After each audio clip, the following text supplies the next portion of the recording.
I'm attorney Nick Alcock, and in this video we're going to talk generally about divorce in Arizona and how it works. Divorce in Arizona is much more straightforward than some other states because it's a no-fault state. It means it doesn't matter whose fault it is that the marriage is falling apart.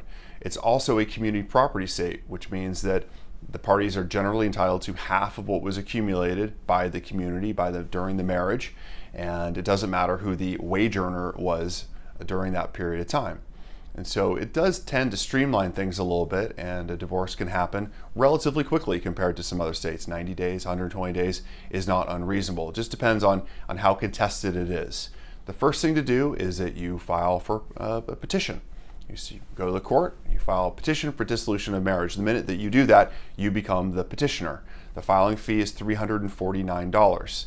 At that point, it's not as simple as just filing it. Obviously, the other party needs to be aware of the fact that that's what's going on.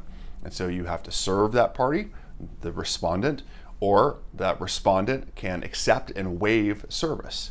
So either way, they have to acknowledge, either serving them, or they have to acknowledge in written form that they have accepted this petition. That moment then starts a clock. They are given 20 days after that day to respond. If they don't respond, you can file for default. That's for a default judgment. If they do respond and it becomes a contested divorce, say that the respondent doesn't agree with certain things in that petition, then the case goes in front of a judge.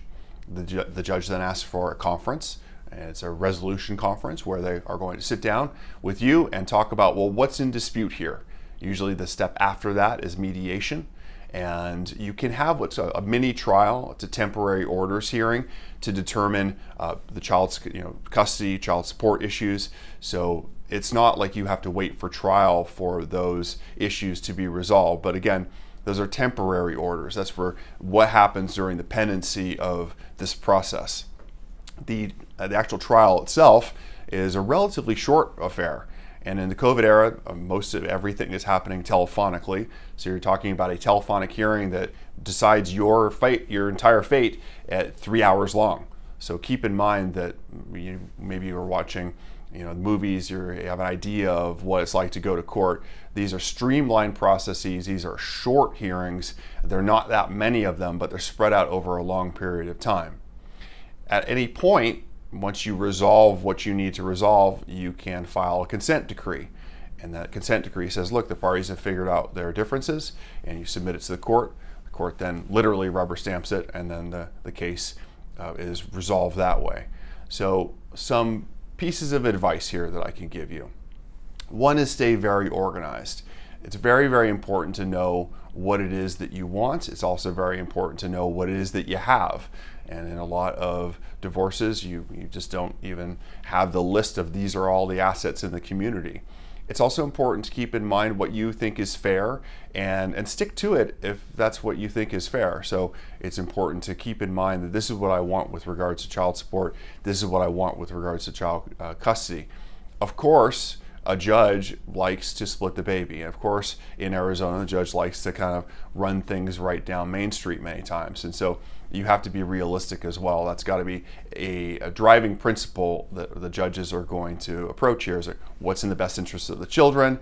And then the starting point for many of these discussions is, well, what's an equitable distribution? It's usually 50-50 with community property.